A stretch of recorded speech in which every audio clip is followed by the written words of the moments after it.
Zaman hayırlı olsun saygılı dostlar, pahalı misafirler. Selamlarız sizi hem bütün yürekten kutlarız Gagavuz Respublika'nın 33. yıl dönümünden.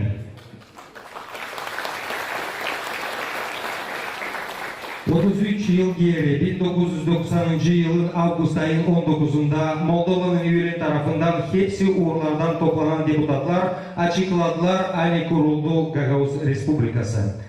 Harman ayın 19'unda 1990. yılda geçti Moldova Sovyet Birliği üyeleri tarafı halk deputatların ilk toplantısı nerede kabul edildi? Gagavuz halkının Moldova Respublikası'ndan serbestlik ve bağımsızlık deklarasyası haberleyip Gagavuz Respublikası için Sovyet Birliği içinde. 4 yıl Gagavuz Respublikası yaşadı, nice tanınmamış devlet. Kuruldular, genişlediler temel devlet organları. Prezident, yüksek masat, ministerlikler ve bakanlıklar, asker, bucak, spetsnaz batalyonu. Gagavuz Respublikası olmak vakitinde onun yöneticisiydi Stepan Topal.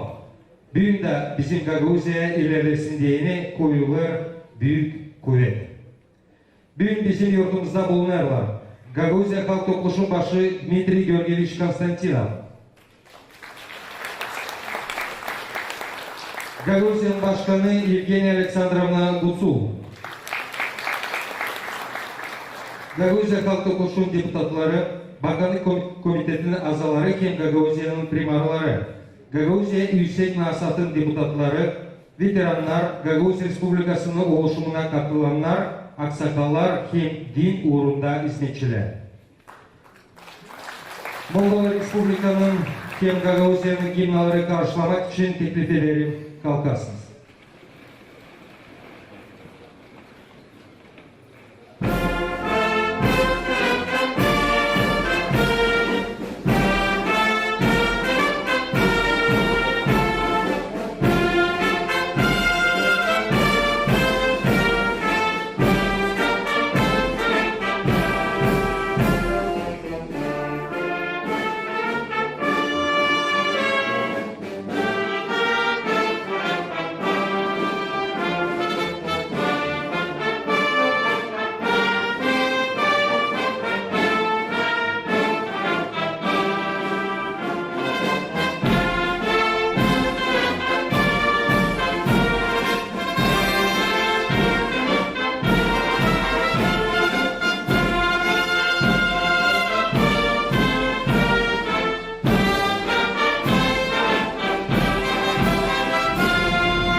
teklif edilir Gagauzya Halk Topluluğu'nun başı Dmitriy Georgievich Konstantinov.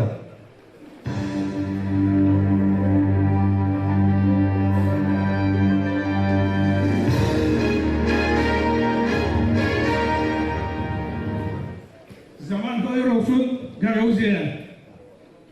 Saygılı Gagauzya'nın hepsi yaşananları, bağlı bizim hepsi misafirlerimiz. Bugünü bütün yürekten isterim hepsinizi kutlama, Gagauzya'nın Demisök örtüsünden açıktan varınca düğün söyleme, hani Ağustos'un 19'u 1990. yılı bize kaldı nasıl bir temel günü. Çünkü nasıl der bizim Gagauzlar, bu günden sonra nasıl bir küçük kuşak Gagauzya kalktı, ayakça yollandı, gezmeye kendi ayaklarından. Bizi bildiği hepsi dünya, hani Moldova'nın içinde, Gündoğma tarafında, Bucak topraklarında kuruldu Gagauzya Respublikası. Ama biz lazım bilmeye, bugüneden ilin olmadı, oldu çok kaçınmaklar. Siz bilirsiniz hani biz de Rusya Birliği'nden ne zaman yollandı oradan 85. yıldan dönüşme çalışmaklar, doğrultma işleri. Bizim Gagauzlar da hepsi yollandı düşünme. Ne yoldan biz gideceğiz kendimiz, ne yoldan bizi halkımızı doğurtacağız. Daha onun için yollandı. Hepsi yollarda insan toplanma köşelerde daha geç biraz oldu bir kulüp kuruldu.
Bizim Gagavuzya da biz biliriz. Hani ona göre onun yardımından, onun omuzundan bizim Gagavuzya'da verildi bu kanun.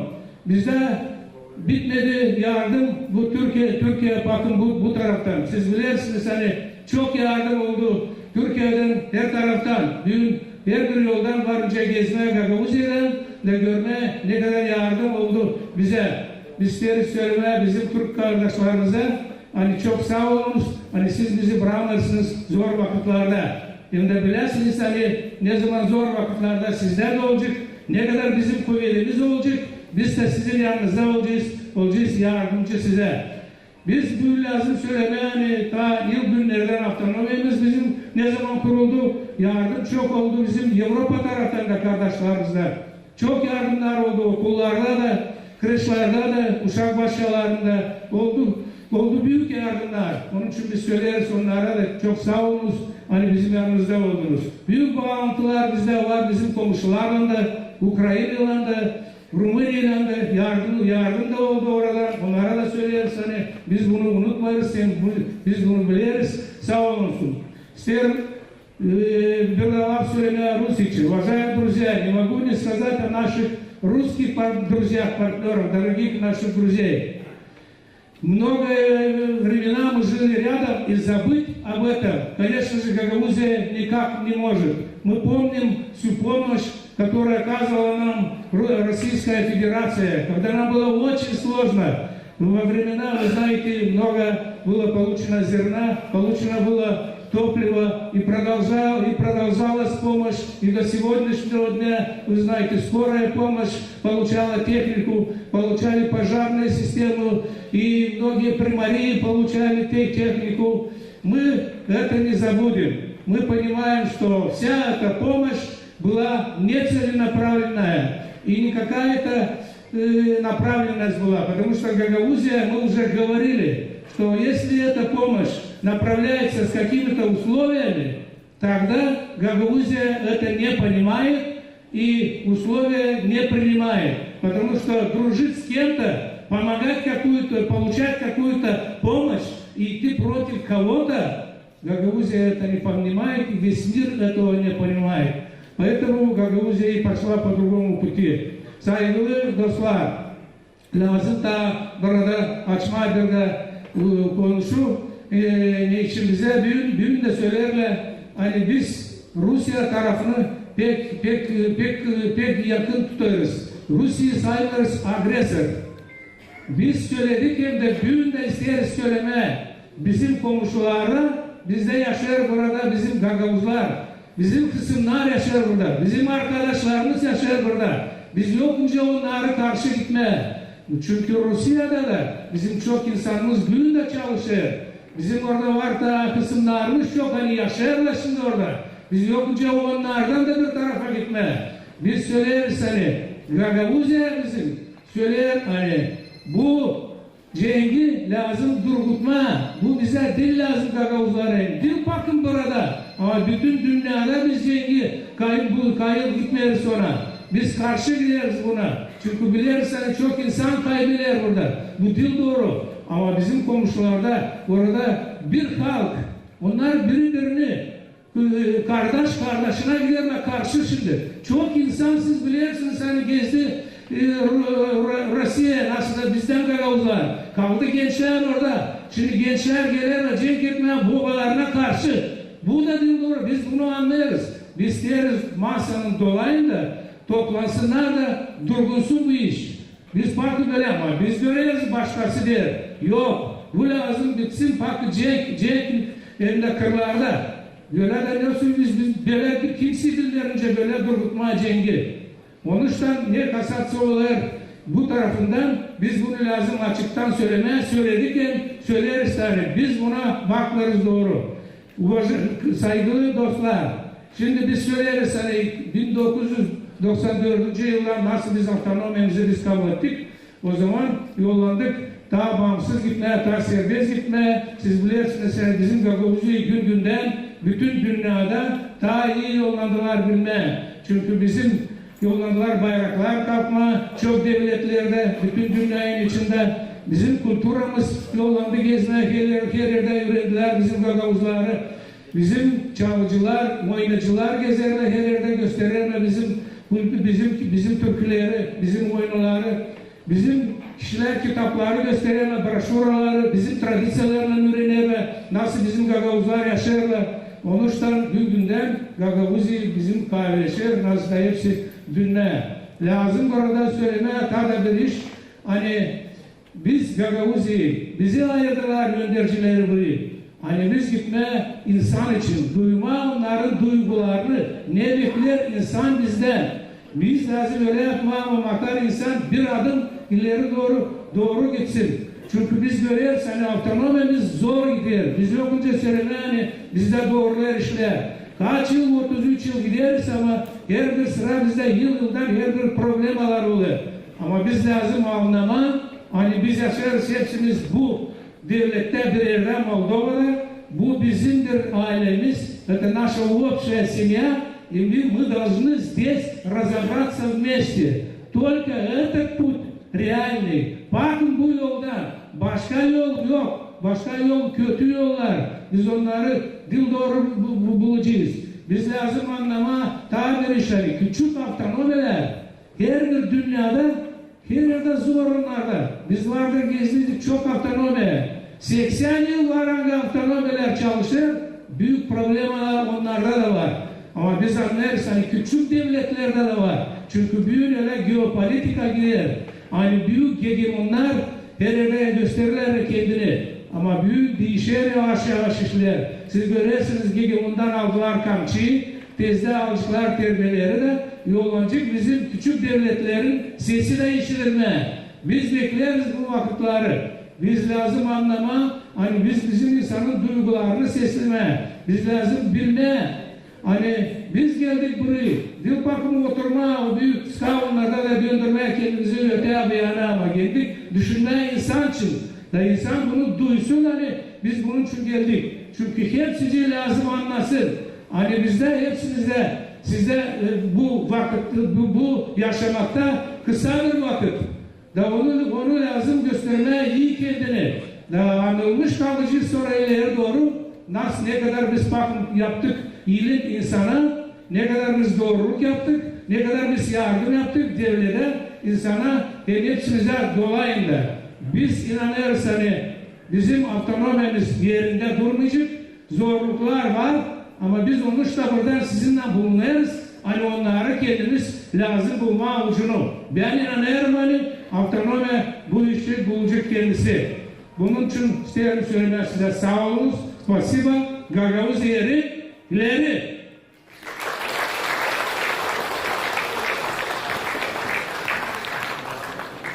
Sınaya teklif edilir Gagavuzya'nın başkanı Yevgeniya Aleksandrovna Butsuk.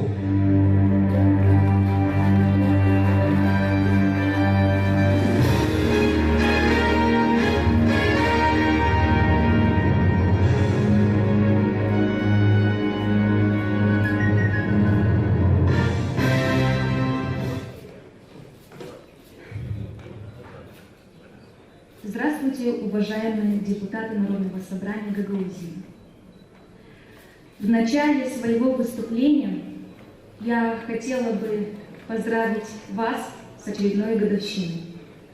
33 года прошло с того непростого времени, когда большая страна, из которой мы все вышли, уже начала стремительно распадаться. Наш народ не остался на обочине исторического процесса. И во весь голос заявил о себе. В непростой борьбе нам удалось отстоять свое право на существование, избежав большой крови. Сегодня я очень надеюсь, что все наши нынешние разногласия в конечном итоге будут преодолены, и новый состав исполкома сможет в ближайшее время приступить к работе.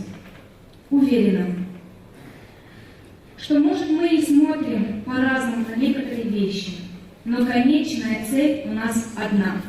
Это процветание нашей Гагаузии и благополучие ее жителей. Для ее достижения нам необходима сложная совместная работа. Я очень надеюсь, что вы дадите шанс проявить себя. Проекты, которые мы обещали народу Гагаузии, масштабны и амбициозны. Но сами себя они не реализуют. У нас впереди очень много дел. И здесь нужна команда управленцев и профессионалов. Призываю вас отложить политические амбиции, обиды и подумать о народе Гагаузии. Это не просто избиратели, которые избрали и вас, и меня. Это наши с вами родные люди, это наш край. Я хочу, чтобы мы не выясняли между собой отношения на потеху нашим недугам, а наконец-то начали делать что-то для наших жителей Гагаузии. Они ждут и верят в нас, верят в нашу команду, которая превратит наш регион в самый счастливый и благополучный в Молдове. В этом нет ничего невозможного. И еще раз хочу поздравить с 33-летней годовщиной и пожелать всем нам и всему нашему народу процветания и счастья. Yaşasın Гагаузия, yaşasın халкımız. Спасибо.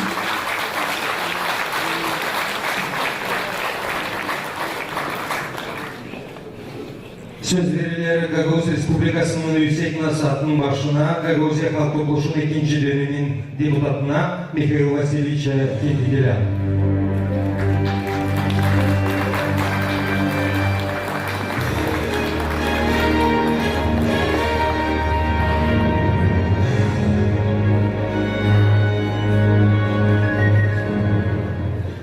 Affediniz,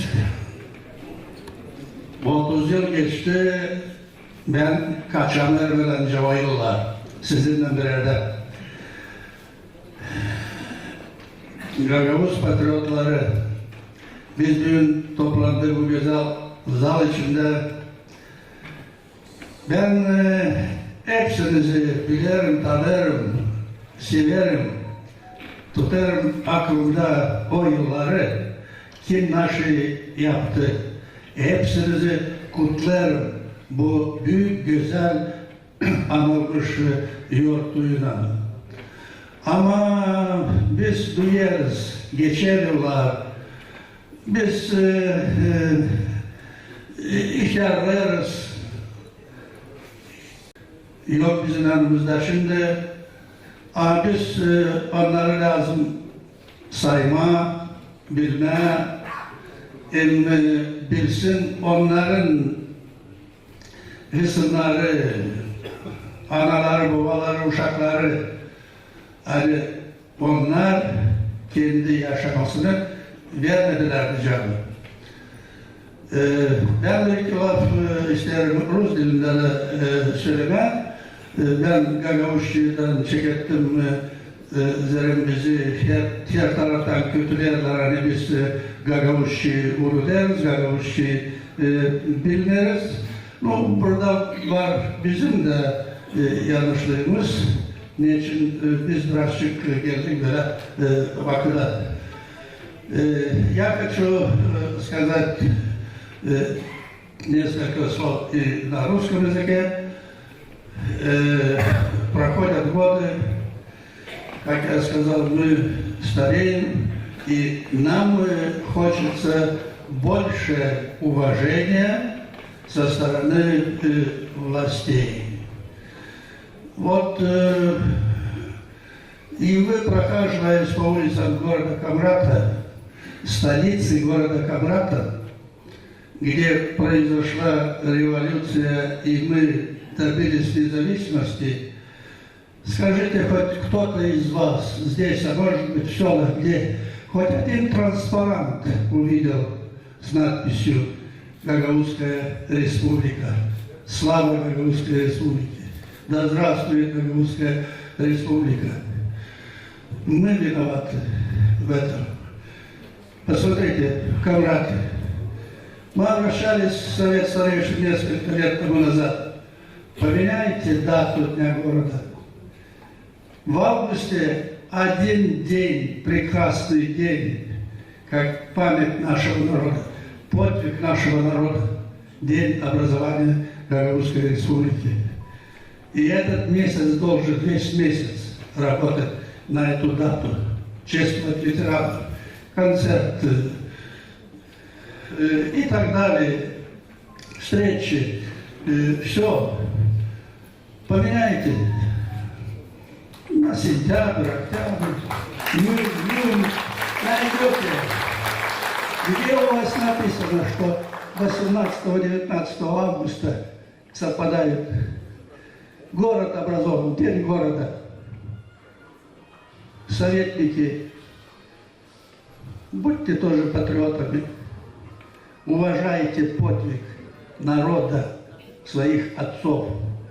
Отмените этот день, перенесите на другое время. Пожалуйста, ветераны вас просят.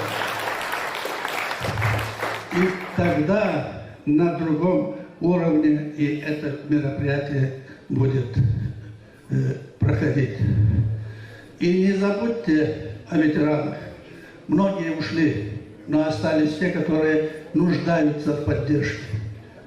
Членам батальона «Буджак» оказывается определенная помощь. Спасибо. Но ветеранам становления, которые нуждаются есть в этом, им тоже надо. Мы можем это делать.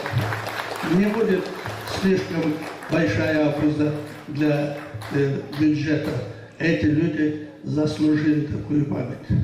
И заканчивая, хочу сказать, что не легкие времена нас ожидают в будущем, оглядываясь и видя политику, особенно Кишинева.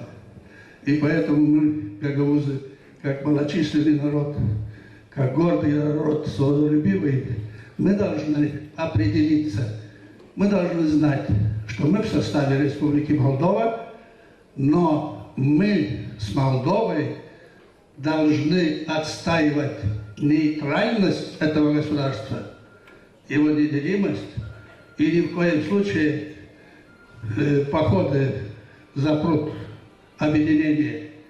Если быть в одном государстве, мы два коренных народа, мы должны рука об руку строить это, а не оглядываясь на Вашингтон, Брюссель, Бухарест. Хорошего они нам не пожелают, потому что гагаузы на своей исконной земле, где тюркское население тысячами лет здесь проживало, на землях Буджака, мы здесь обрели и будем отстаивать свою государственность. А молдаване, как народ, могут исчезнуть и как язык с карты истории. Поэтому я обращаюсь к патриотам Республики Молдова. Давайте с гагаузами вместе отстаивать и строить прекрасную, нейтральную, самодостаточную Республику Молдова. А вам всем здоровья и надежды, что будет лучше. Спасибо. Жолодыка. Меня спросили, скажу ли я несколько слов. И я отказался, потому что я служил сегодня, и там много слов сказал. Я с господином Пенвигеляном не всегда согласен. Было время, когда мы с ним спорили, и спорили хорошо. И стоя, и за столом. Ну, за столько лет прошло очень очень много лет. Но вот здесь, в одном месте, я с ним очень согласен. Даже совсем согласен.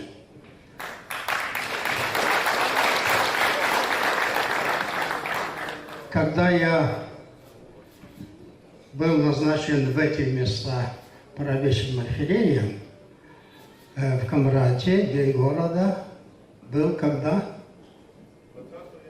Правильно, неправильно. 19 августа.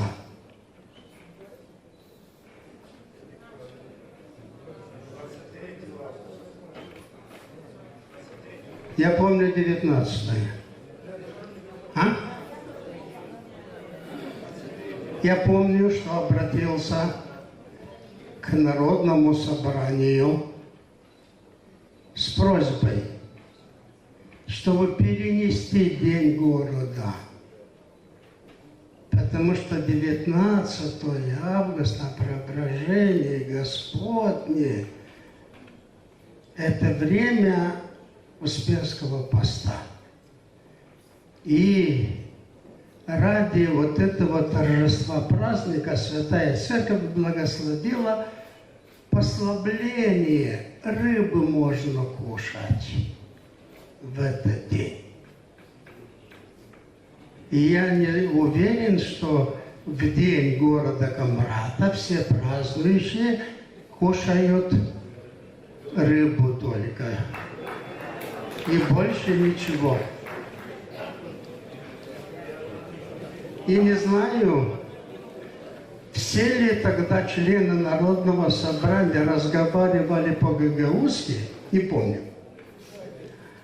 Но они согласились и перевели День города на 2 воскресенье сентября. Было такое? Было такое. И мы спокойно праздновали День города.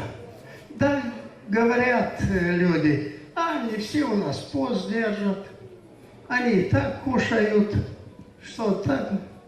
Слушайте, это их дело. Каждый за себя будет отвечать. А тот, кто назначил День города в постный день, он не только за себя ответит. Он взял ответственность перед Богом за всех тех, кто нарушит этот день, постный день. Поэтому я после этого еще обратился к Народному собранию. Но не знаю почему, я не был понят. И до сегодняшнего дня празднуем этот День города 19 августа. Еще раньше, когда я только был назначен сюда, на юге, правящим архиереем, меня спрашивали, а что это за гагаузы, кто они такие, что так и всяк и прочее. Вот. На что я говорю, это прекрасные люди, это верующие люди, так я говорю. Но не знаю те, которые были в Народном собрании и перенесли обратно на 19 августа. Как к ним сказать, что верующие ли они или неверующие, но это дело сделали. Поэтому я не путаюсь ни в чем, но если новый состав Народного собрания примет такое решение, что уберут из этого дня День города, и пусть не будет на второе воскресенье сентября. Пусть как-нибудь посоветуемся даже с людьми, когда назначить День города, чтобы все радовались. Потому что есть люди, которые не выходят ни на гуляние, ни что, они дома сидят и постятся, но их душа болит, когда знает, что кто-то, их дети или сыновья, то есть дети или внуки где-то сейчас в этот день, там на площади или в ресторане, или в баре, кушают то, чего нельзя кушать в этот день. Я задержал вас долго, но прошу вас, давайте уберем День города с этого дня 19 и 19 будем праздновать только день рождения Гагаузии. Спасибо.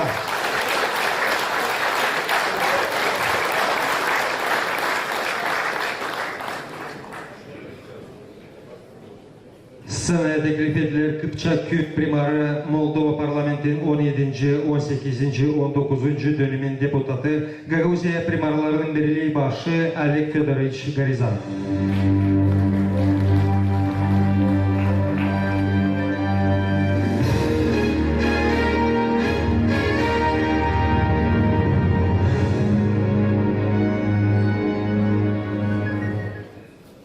Saygılı Başkan, saygılı Halk Korpusu'nun Başkanı, уважаемый Владыка Анатолий, pahalı bizim Gagauzya yaşamları. Büyük layıklığı alanca söylemene, bugünkü gün Gagauzların en büyük yoğurtlarından biri. Yer olmaydı Ağustos'un 19'u, yokunca yılda olsun dekabrın 23'ü. Bu historiada hiçbiri birine devlet boşu boşuna verme. Halk hangisi isteye kendini tanıttırma, kurma kendi devletini. Gelip de o devleti al ye. Ağustos'un 19'unda Gagauzlar gelip de kendi devletini aldı. Her bir halkın historiada manası gelme bu dünyaya okurma kendi devletini. Bugün dünyada var 195 devlet. Ama 2500 halktan ziyade. Biz de o devletlerin arasında hani bizim devletimiz değil bağımsız. Bizim autonomiyamız Moldova içinde. Ama biz gene kendimizi tanıttırdık. Biz gene inandırdık komşulara hani bizim autonomiyamız onlara zarar getirmeyecek. Biz kendi autonomiyamızı kurduk, kendimizi kurtarma adına. Gagauzlar yaşayalı geniş bir geografyada. Bulgarya'da, Brezilya'da, Türkiye'de yaşadılar, Ukrayna'da, Orta Asya'da. Biz kaldık sebepten de bizim komşularken de Ukrayna'da. Bir yerde Gagauzlar başka kalmadı, yeridiler. Komşuların kalabalığında yeridiler. Biz geçenlerde bir ay gelip 20 primar Gagauzya'nın 20 kocabaş Gagauzyan kocabaşları. Biz ararız böyle nasıl deme primar mı, belediye başkanı mı? Biz Grecia Gagauzlara geldik. Grecia'da Gagauzlar diye sen kocabaş. 20 kocabaş Gagauzlar gittik Bulgarya'ya. Oturduk karşı karşı bizim Gagauzlarla, kocabaşlarla Bulgarya'da. Belki de 200 yılın içinde sekte oldu bu. Açan Moldova'nın Bulgar Gagauzlar bir sofraya oturdu. Biz ne gördük? Biz gördük kırık kırıklardan hani orada Gagauzluk kaydedildi. Orada Gagauzlar kim kaldı 50'den sonra 55'ten sonra diğer kahval ederse Gagauzya onlar sağlığını kaybettikten sonra Gagauzluk orada gitti. Ne görüyoruz biz bize? Biz hep düşünüyoruz hani 33 yıl da bizde daha çok vakit belki var Gagauzlar yaşasına ötürü. Benimce biz yanlış düşünüyoruz. Bizde vakit kalmadı. Eğer biz yapmasaydık en kısa vakitte öyle adımları ansına kurtaracak bizim halkımızı bizi bekle EPO yaşamak, EPO kaybetmek önce Bulgarya'dan önce Grecya'da.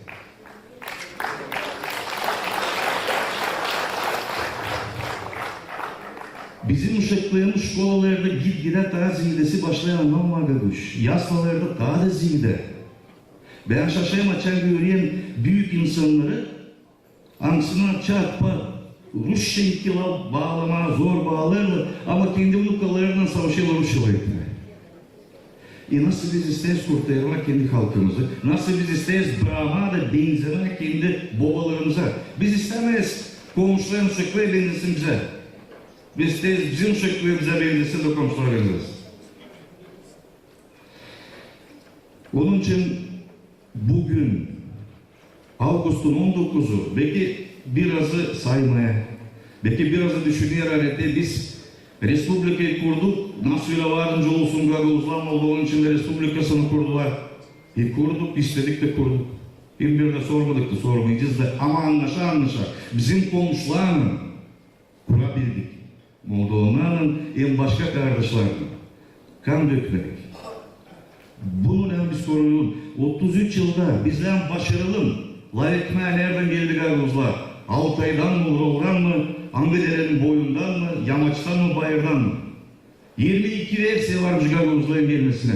Nasıl 22 versiye? Nasıl biz Gagavuz'da yaşayacağız? Açan biz birbirine eskiyin, biz nereden geldi? 33 yılın içinde İspolkom bizim varınca yılımı akademiyemiz var.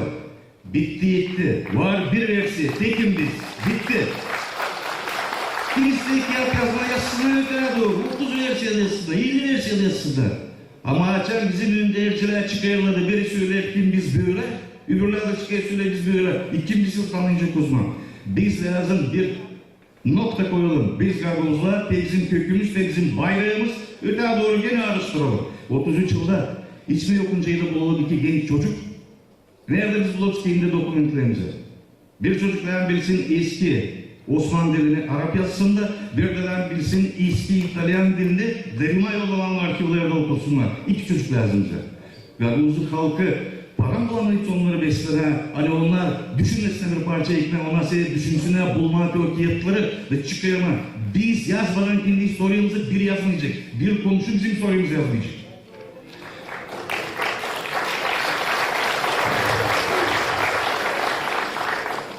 Bir yüreğim kırılıyor açan biz Gagavuzlar. Kim yaşıyor Bulgarya'da, İzmir'de, orada yaşıyor, o onun vatanı. Kim yaşıyor Rusya'da, elbet onlar hizmet verecek Rusya. Kim Ukrayna'da, Ukrayna'da. Biz açan oturuyoruz da çekiliyiz. Ukrayna'nın doğru, Rusya'nın doğru, Amerika'nın doğru, Kitay'ın doğru. Biz başlayız hepsini düşünmeye. Bizi kim düşünecek? Eğer bir Gagavuz'un hizmette de Rusya'dan birisinin teki burada onun yuvası. Eğer bir Gagavuz'un hizmette Ukrayna'da olan birisinin Tivar'da onun yuvası, Tivar'da onun kökü. O beceriye Rusya'ya hizmet etmenin için bu damardan. Gagavuzlarda damarda yer kere vardı, nereye biz konardık. Biz orada kurardık kendi devletimizi. Şimdiye kadar biz devletimizi kurtaramadık. Ama teşhir o bizim elimizde. Kaybetmeyelim ki onun verdi bizim aksakallar, ona buldular vakıdını. Anladılar hani ki o historiye verdi şansımızı. Belki de bitti şansımızı. Allah belki de bize başka şans vermeyecek. Utanmayalım etmeye Gagavuzça. Mağarat komşularımız bilmeyen. Ne olursa komşuların dilinde alay edeceğiz. Ama kendi dilimizde kösteklenerek, belki doğrular etmeden kaldıralım da lay edelim. O zaman bizi sayacaklar. Biz kendimizi sayarsaydık, bizi de sayacaklar. Sağ olun, var olun.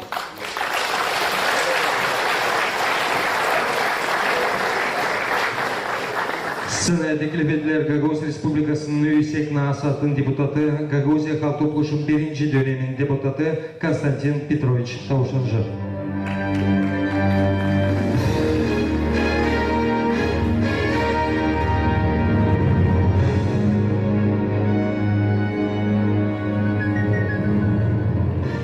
Saygılı bizim Dmitri Georgievich Spiker, bizim parlamentte Sayın Başkan, hepsinize isteğimi söylemeye şükür, hepsinize isteğimi söylemeye sağ ol.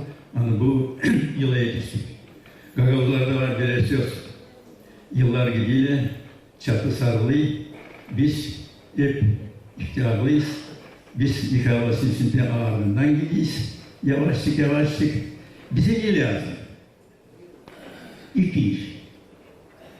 Sağlık Allah'tan. Sizden de saymak.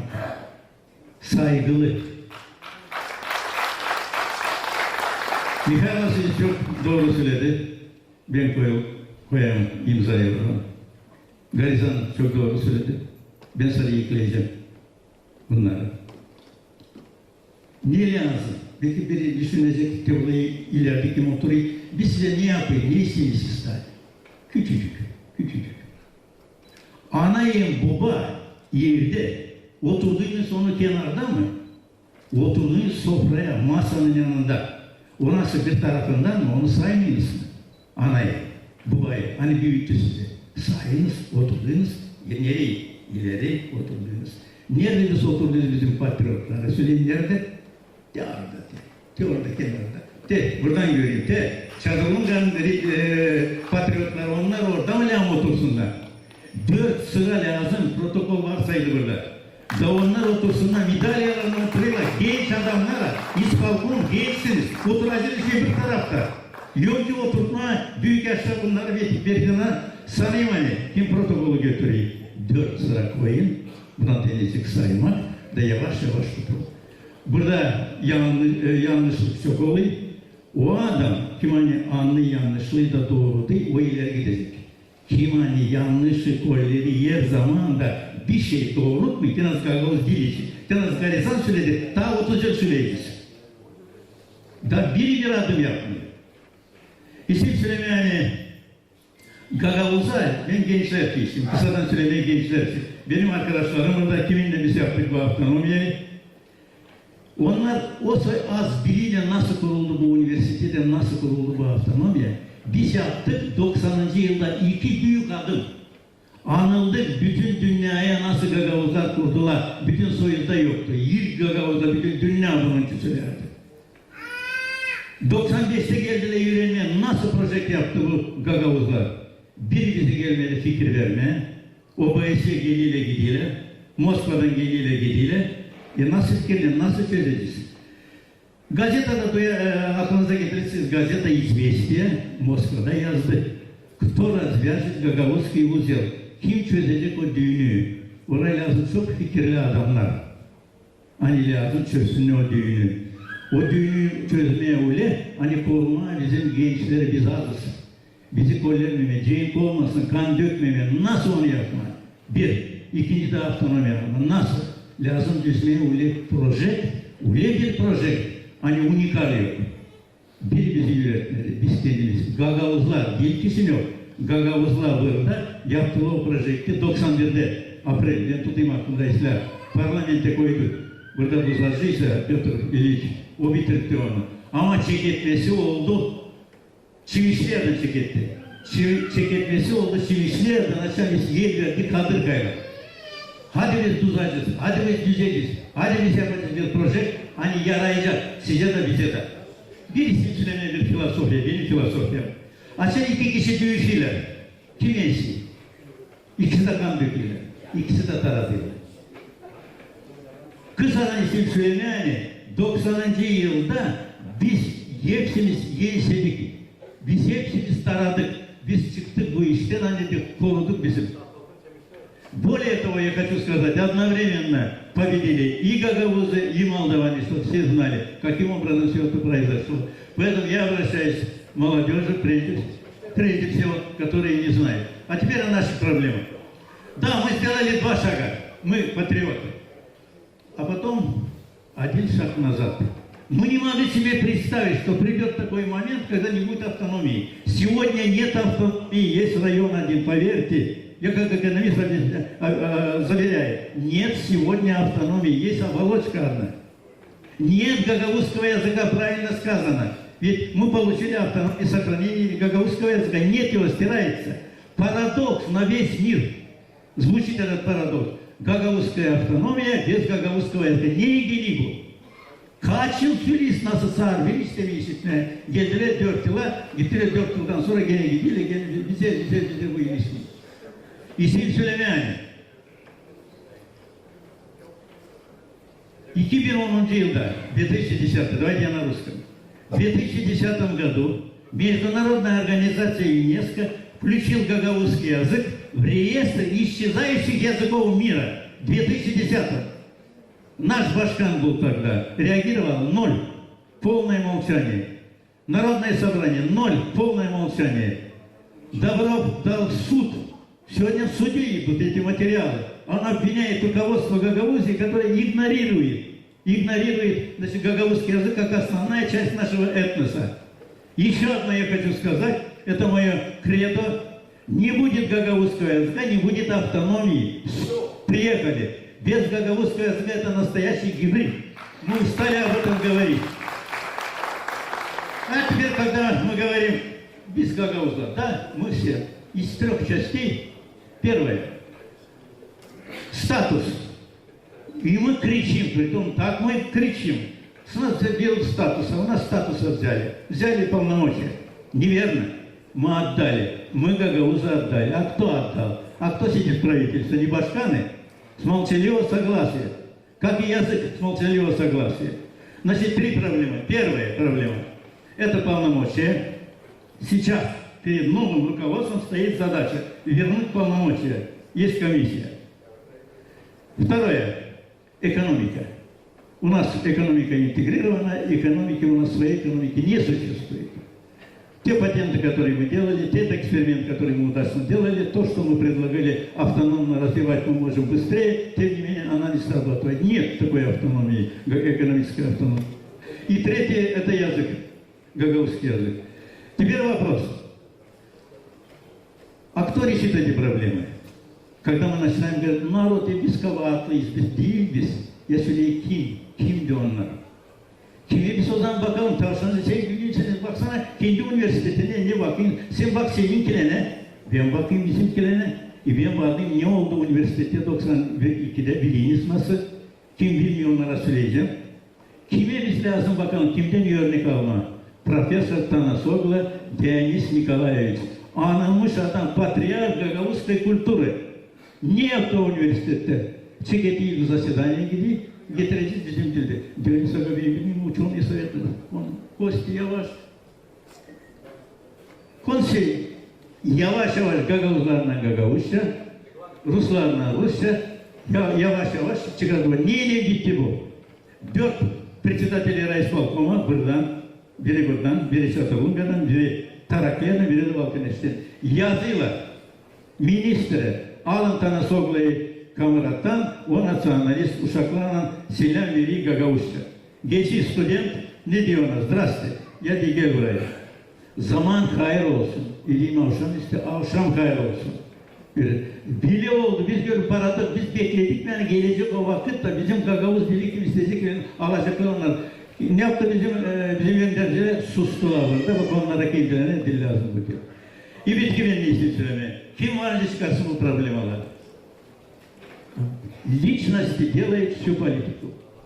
Личность. Доброво благодаря мы создали университет. А кто сейчас делает личности? 3 личности я сейчас назову, которые могут решить проблему в Гагаузе. Первая lичность. Это спикер парламента Дмитрий Георгиевич. Güzel Gagauz'u götürdü. Это мой комплимент, Дмитрий Георгиевич. Güzel. O alıyor üstüne bunu, o yükü alıyor üstüne bunu. Da diplomatlar önünde oturuyorlar buradan. O çekirdeği götürmeye bizim dilde nasıl söz tuttu büyük. Gagavuzlarla Gagavuzca, Ruslarla kim anlamıyor Rusça, yavaş yavaş nasıl Tanasoglu götürdük bunu. Kim ikinci? İkinci rektör Büyük Güney Kameraslı Üniversiteti Zakariya Sergey Konstantinovich. Güzelliği, Zakariya Türkçe'ye de güzel. Ama nasıl kıyıştıramıyor? Lazım kıyıştırsın, sekretine bisküvi göstereceğiz. Biz burada söylüyoruz güzel güzel, siz üniversitede çekidin, yapmaya bir adım. 2-3. var ne yapsın? Bizim başkan çok güzel hani Dmitri Georgievic'in başkan yanlaşıp oturuyor. Çok güzel, çok güzel. Ağlayın üstüne de İsbalkan'ı savaşı götürmüyor.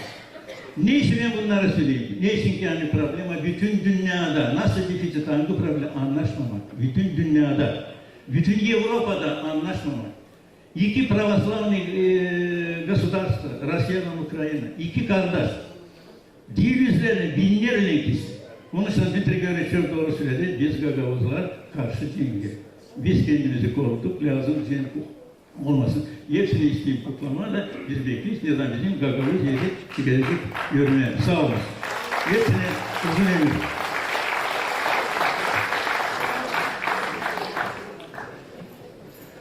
Sənədəki ilfetlər Qaqavuz Respublikasının Kuvvet Veteranların Birliğin başı İvan Fedorovich Kılçık.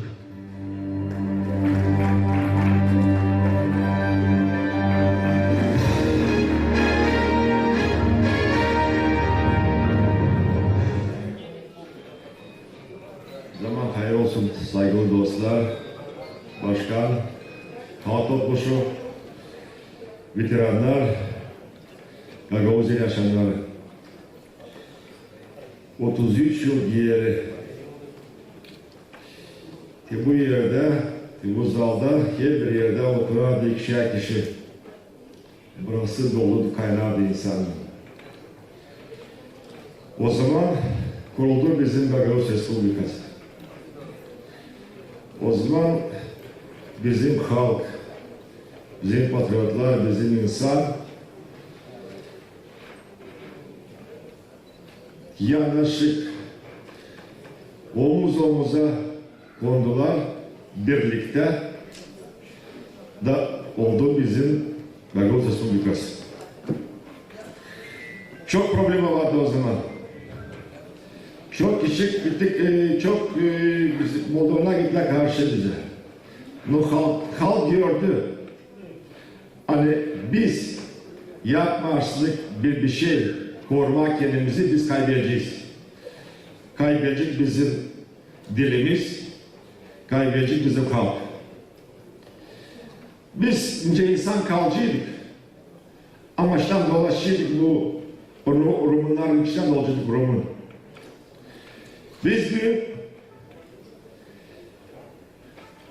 dil yazım unutma ki bu insanı kim dün 33 yıl geri durdu bu büyük işin dolayında.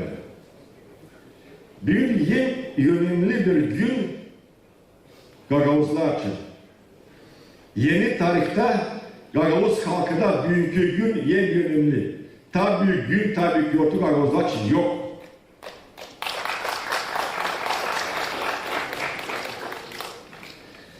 Da Tivara söyledi Mikhail Vasilic, biz çok sıra boşarız, laf ederiz ki bugünler şöyle.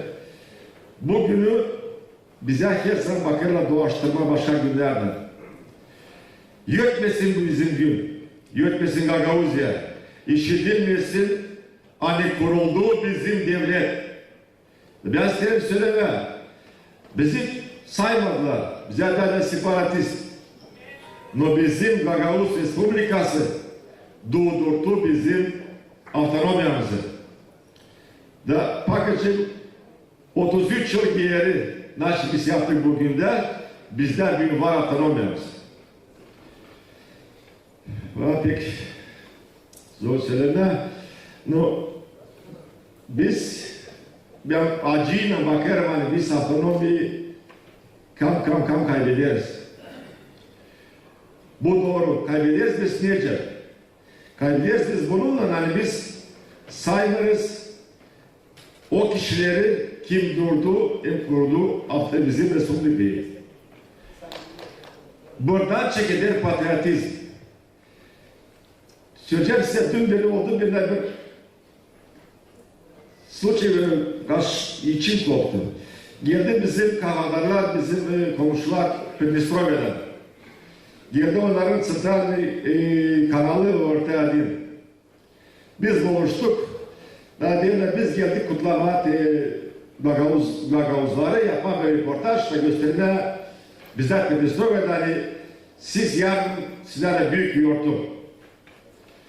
Tabii sonradan bir yarım saat geçtik yollar. Şimdi durguttuk insanı, lafetler insanın da söyleyeceğim size hani bir de kişi demedi hani büyük Gagavuz Respublika'nın günü. Bir de kişi demedi. Bu niçin öyle oldu? Bu oldu öyle hani bizim Gagavuzyan deputatları, başkanları çalışmadılar bu yolda. Bizim historia öğrenmeli uşaklar okullarda. Biz buna hiç almayız pek haber bugünü. Bu insanlar kim durdu? Biz onlar sayılmıyor onlar. Biz onları bakanlarız, yılda bir sayı tanırız onları. İmanlarız dedik hepsini. Yok kişilerin bizim Gagavuzlar içinde hepsi kişiler, hepsi küçük, büyüdü. Genç gün bana der bizde, genç olanlarla bizim da çocuklar, siz lazım olasınız patriot bizim Gagavuzlar'a. Siz lazım kodulanarsınız. Da bana soruyorlar, niye kodullanma? Benim babam bana dermişti. Benim babam 90. yılda yoktu, geceler gelmediğine yapar biz Gagavuz'u. Kim benim babamı sayır? Da siz ben de olayım o nasıl patriot bir lazım olayım? Açar bizim Gagavuz'da saymıyor patriotları. O kişileri kim kurdu Gagavuz'u? Bundan çekilir patriotizm, bundan çekilir Gagavuzya. Biz şirketlilik yapma bizim Gagavuz Respubliki ne için? Zeycim, kaybetmesin bizim dil, kaybetmesin bizim halk. Kaybetmemek biz.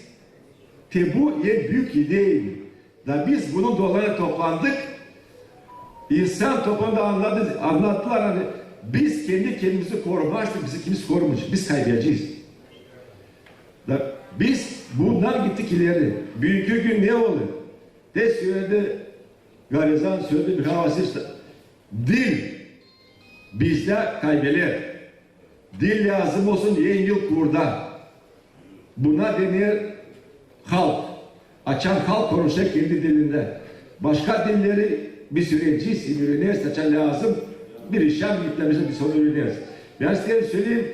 Yarın Fevral, Mart'ta ben geçtim bizim bu Kafkas'ın regionlarını, Dagestan, Çeçne, her bir yerde okullar kendi ana dilinde. Laf ederler kendi ana dilinde. Rusça'da laf ederler. Her birinden kime sordum yaklaştılar, durgunlar, söyledi, anlattılar, diyece geçeyim, ne yaptın, niye tümdür? Söyleyeceğim size büyük bir yedimli bir iş. Açar derler, biz Moldova içinde yaşarız, biz autonomi, bu doğru. Biz söylersek Moldovanlar bizim kardeşler. Ben size bir şey diyeyim, onlardan da hani ben onların kardeşiyim. Hani onlar da beni severim, sayar bence, ben sayarım onları.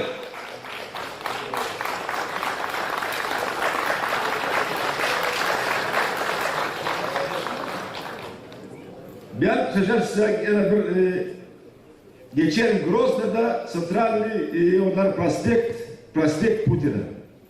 Ben şaşkınım. Bir Grozna'da prospekt Putin'a, hay muzeyleri var, Ahmada Kadyrova var, burada prospekt Putin'a. Derim o da Berita. Hay onu geçirmiş sözcüğüyle. Çekettim doğurtma insanları. Soruyorum, işte sizden böyle niçin böyle oluyor, niçin ister Putin'a? Naş diyorlar bana. Biz onu beğenir. Ben sorayım, siz niçin onu beğenirsiniz? Zerim o beğenir sayır bizi. Siz anladınız mı? Da ben o zaman dedim attım kendimi Moldova, böyle evler, kendi evimler, kendi toprağıma derim. Beni sayın öyle Moldova, ben de sayacağım onlar öyle. Ben size söyleyeyim bir iş.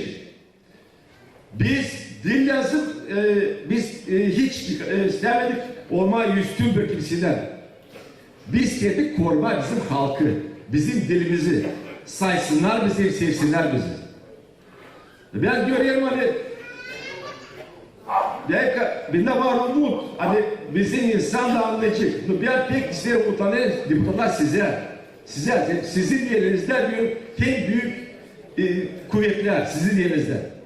Ben sanıyorum hani bizim başkan da sizin yanınızda da görecek ki bu işi Gagavuz halkın problemalarını. Bu en büyük önemli bir iş. Gagavuz problem alan halkın. Diyeceğim ben size söyleyeceğim hani başkan önce bir siz saygılı başkan önce bir genç fidancık geldiniz Gagavuz yapırızdı. Nurlan biraz hani bu halk o su. Hani eski göstermeyecek. Fidan büyümeyecek. Bakacağım halkla. Bak kalkayları öğretme bizim dili, bizim kalkı, bizim bitenleri sayma, saygılı olsunlar hep için. Anlarsınız, dil bakıcı bu benim, bu dil hep için. Hepsi bu halk, da, o zaman bizim Gagavuz'a ilişkileri. O zaman görecekler bizi, hani biz koreriz kendi halkımızı, koreriz kendi dilimizi. Ve bir de sorun oldu onlar Rumuna demişler, siz kendiniz konuşmuyorsunuz kendi dilinizde. Da hiç size lazım otonomi, bize otonomi lazım. Bize lazım, biz varız. Halka lazım. Hepsi bu işler. Onun için ben pek bütün halk da kalacak size arka olacak. Bak siz yapın bu işleri halkın. Çevirin bizim parlamoçaları. Nice lazım, nasıl lazım? Hepsini lazım olunca yazı bizim kanonda. Dil lazım bir şey ise kanona göre biz yaşayacağız, biz çalışacağız, biz büyüyeceğiz. İlericiyiz bizim dilimizi, okulları lazım işte yapmak Gagavuz dilinde. Büyün bir, yarın iki, yarın bile üç. Bizler burada Gagavuz diye. Burada dil Rumınya, dil bir şey. Gagavuzlar kalır Gagavuz. Çok sağ olun. Hepsi kutlama büyük günler. Bu en büyük önemli Gagavuz gününden. Unutmayın bunu. Sağlık çok sevgi, uzun ömür. Yaşasın Gagavuz ya.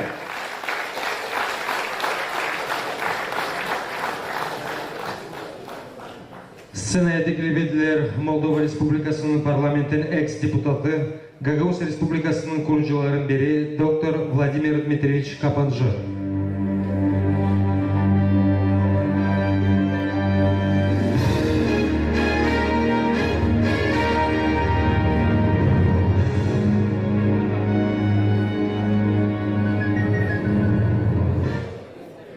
Sayın Yüksek Topluşu Başkanı Dmitri Georgievich Konstantinov, Sayın Александр Евгений Александрович. Вы знаете, тут мне не оставили ни временного, ни словесного пространства в отношении гагаузского языка. Мой первый язык это русский язык, я приехал из Сибири, не знал. İki obutta vatamanda bir vatadan sonra da Gagavuz şairlerinin hepsini siler.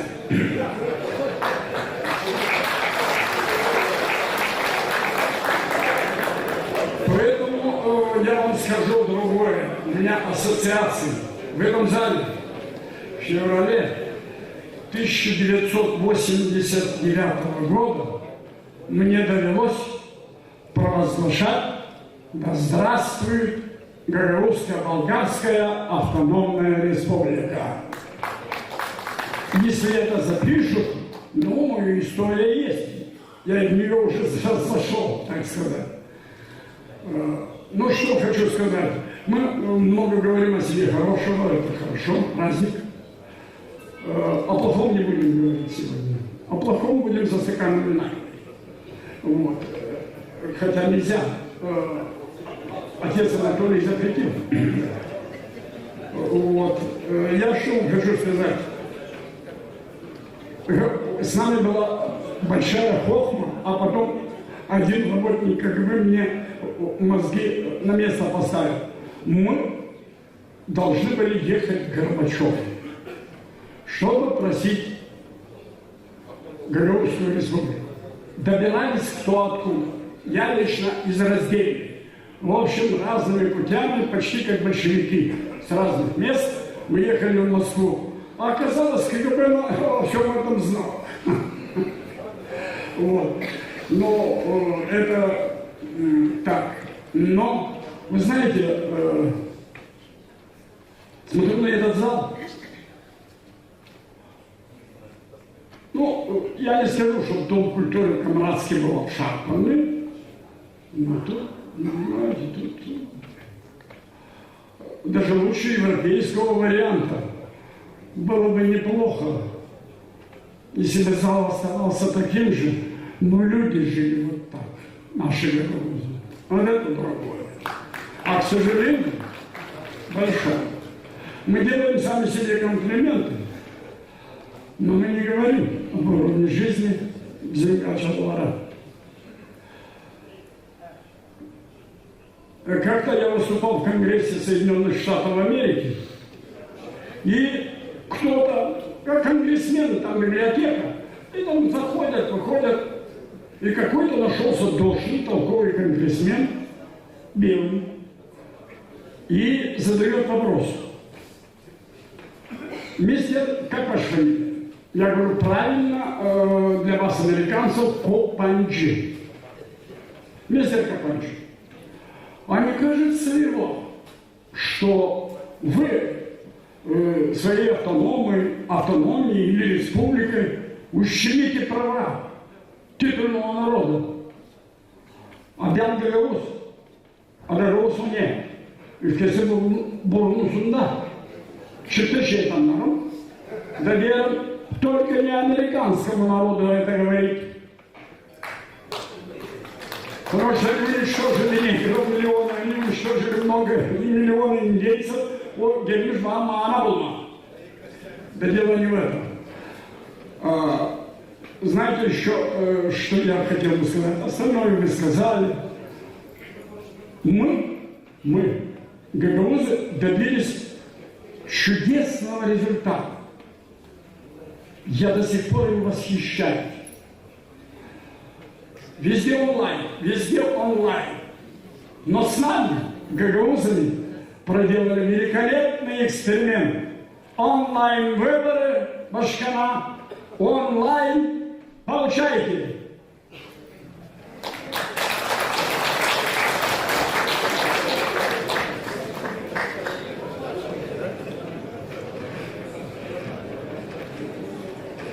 Сцена теклебедлер Гагаuz халкы халк акынтысының асатын башы, Гагаuz Республикасы Үйсек асатын депутаты, хем Гагаузия халк топлушым 5-ci dönemin депутаты Иван Георгиевич Бургуджи.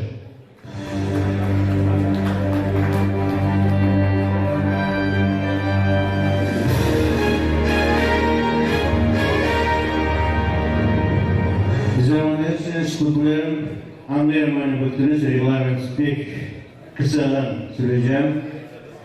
Hepsimizi kutlarız. Kutluyorum örneğin. Bu büyük günle bizim Gagavuz Respublika kurma gününe da teklif ederim. Danışır bizim bütün halka, hani biz ileri doğru unutmayalım, hiçbir sırada kimse unutmasın bu günü. Doğru söylediler hani. Lazım bugünü sayma, lazım hatta bir bütün ay sayılsın bu Gagavuz Respublikası'nda. Saysınlar, o zaman bize sayacak başkası da. Biz saymazdık kendi yurtumuzu, bir de halk saymayacak ülkeleri bizi. Geçen Rus diline, Gagavuz'a bir konuşma, ve Rus diline hepsi desin. İşitsinler, tercümensiz anlasınlar. Еще раз говорю всем, что если мы сами перестанем уважать и не будем уважать, ценить и гордиться за день 19 августа, почитать его, то, конечно, окружающие нас люди и рядом, и в других местах не будет этого делать.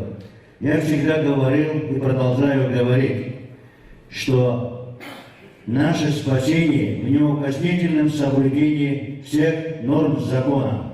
Если мы будем закон соблюдать, то у нас будет моральное и юридическое право требовать соблюдения норм этого закона и от центральных властей, и от других. Но если мы сами будем нарушать законы, у других соседей, у центральных властей будет моральное право также нарушать эти законы. Мы, соблюдая законы, ставим препоны, чтобы нам не позволяли реализовывать законы. Давайте прекратим говорить, что о том, что у нас забирают полномочия. Все в руках депутатов Народного собрания Гагаузии. Никто не запрещает депутатам принять на закон об УВД Гагаузии, закон о налоговой службе и приступить реализовывать то, что у нас есть. Ничего мы не должны просить. Есть закон. Мы должны соблюдать и реализовывать сами эти нормы этого закона. Нам никто не должен давать на блюдечке что-то. Мы не должны просить, можно сделать это или нет. Мы уже приняли это. Давайте реализовывать это, уважаемые депутаты. И центральные власти ставят перед фактом, что это будет так по закону. Только так мы и можем сделать. Я хочу, чтобы все поняли, и кто рядом здесь, и кого нет здесь, кто слушает или просто слышал когда-то, что Гагаузия – это не финансово-экономический проект. Я повторяю это еще раз. Это политико-правовой проект по реализации коллективных прав гагаузского народа на самоопределение. Это самое важное, это все должны понимать и знать. Потому что, реализовывая это коллективное право гагаузского на самоопределение, мы согласились, что мы отказываемся почти 5 лет, что были независимые Гагаузские республики, отказываемся реализовывать наше право в качестве независимой Гагаузской республики и соглашаемся реализовать наше право в качестве политической автономии в составе Республики Молдова. И мы, когда заключали этот политический договор, наши руководители Гагаузской республики и Молдавской республики, оформленные в виде закона об особом правовом статусе, нам гарантировали, что это будет. И сейчас, когда кто-то пытается говорить, что отнимет, кто-то пытается говорить, что вы неправильно делаете, мы должны соблюдать закон и по закону делать. Нравится это кому-то или нет. Это было так, это тогда, что бы ни было, мы должны соблюдать закон. Я призываю к этому. И Башкан обязаны соблюдать законы, и депутаты Народного собрания, и я, рядовой гражданин, все обязаны соблюдать законы. Нет никого выше закона. Вот тогда у нас все будет хорошо. Поэтому еще раз поздравляю вас с праздником. И всегда Гагаузия, и еще одно хочу сказать, поддержать Дмитрия Георгиевича и других, что Гагаузия нас никогда не заставит дружить против кого-то. Мы будем дружить со всеми. И для нас прекрасные отношения как с Россией должны быть, так и с Западом, так и с соседней Украины. Пусть две сестры, два славянских народа разбираются сами, нас некуда вмешать. И Республика Молдова не должна вмешиваться. Она должна быть нейтральной, независимой. Мы эту нейтральную, независимую Республику Молдова, в составе которой мы живем и является вторым государствообразующим народом, будем защищать всеми силами. Поэтому я же сын Гагауз Республикасы, Гагаузлар и Бетюнхал и Древ. Saygılı dostlar, bizim ofisal programımız yaklaşık kendi sonuna hepsine sağ ederiz. Programa ilerleyerek bugün sizlerle oynar Gagavuz Halk Türkü Hem Oyun Ansamblisi Kadınca. Ödürcü Maria Taranenko, dirijör Pyotr Kazanjı, baletmeister Kristofor Avramovla.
Seni benim olmadı.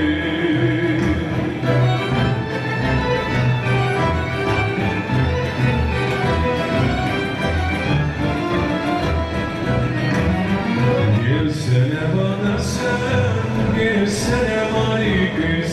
Seni bilip seni sevdim.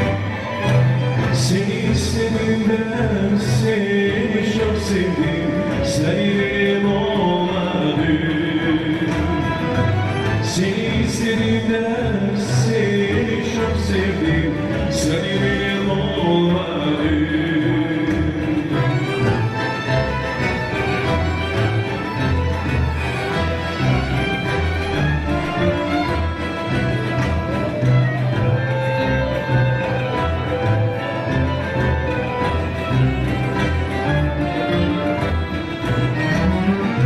Nasıl arayacağım sana yaklaşayım, nasıl güç isteyemem. O kadar ki sen gözlersin var idiz, seni benim olmadı. O kadar ki sen gözlersin var idiz, seni benim olmadı.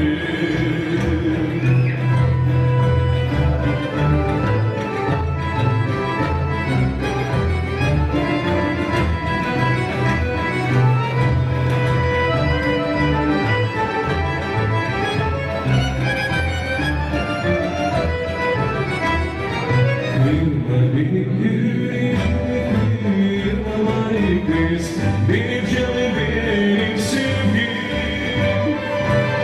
Başkasına gittim, başkasını sevdim.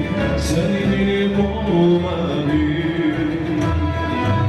Başkasına gittim, başkasını sevdim. Seni benim olmadı. Seni benim olmadı.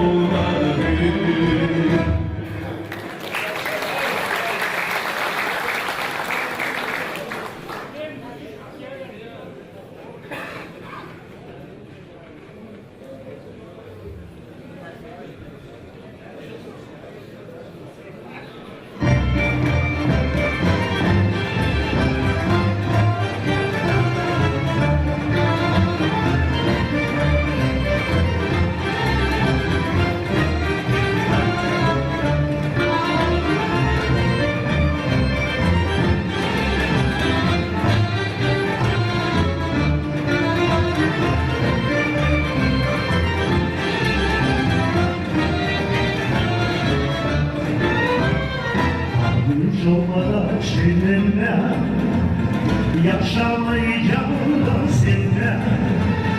Dünya karşı gelir seninle hep kalmadı yerler yüzüne.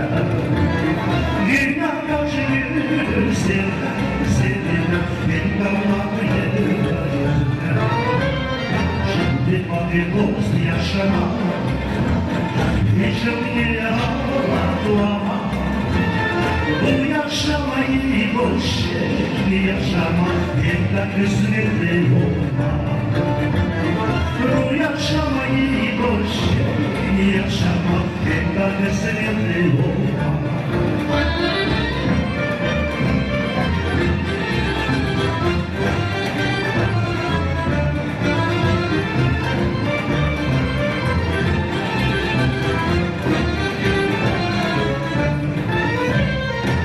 Yaşamaksan yaşama, nasıl bir yazmak kayma.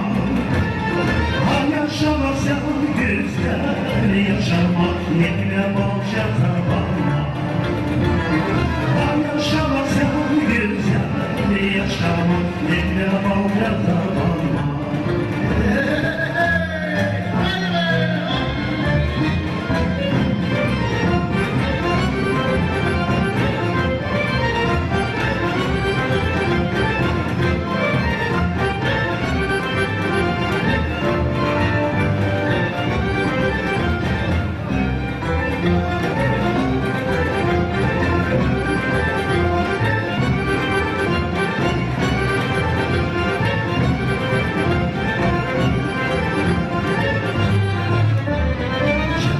koruyor günleri, gözden yaşayın ileri.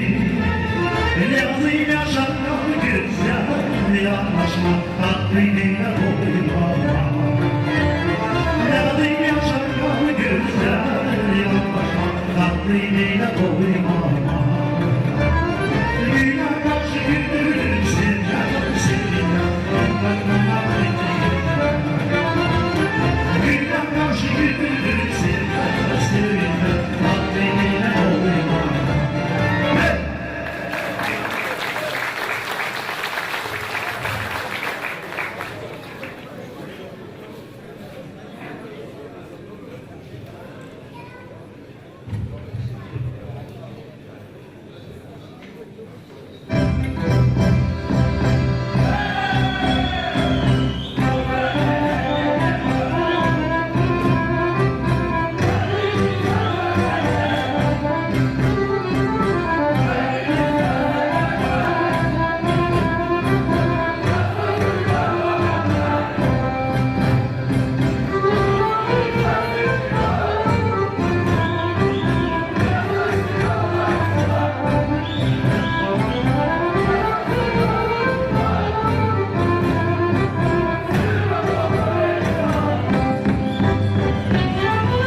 çaresi gülüm. Seni isterim olmaz oğlum yüreğim ona. Ay babam babam yanına varmam. Babasına kolacım öğretir bana.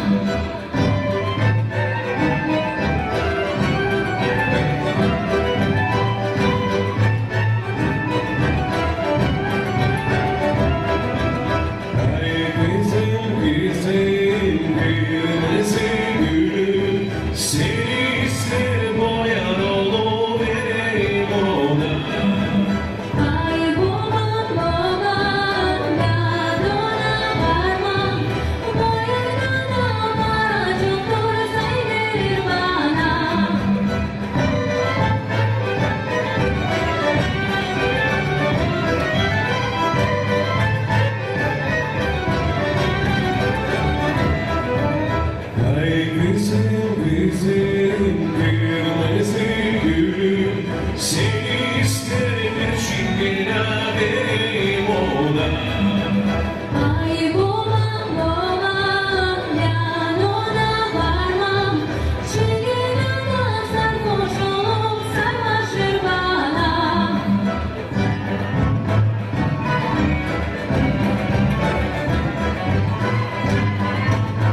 Saygılı dostlar, hadi beraber diyelim. Sağ ol Gagavuz Halk Oyun Türkü Ansamblisine kadınca.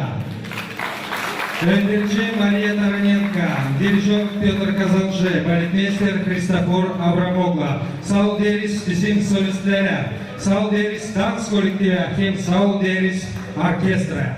Zor 90. yıllarda Gagavuzya için savaşanlara da herkesine sağ ol deriz. Sağ olun, var olun, gelen buluşlara da.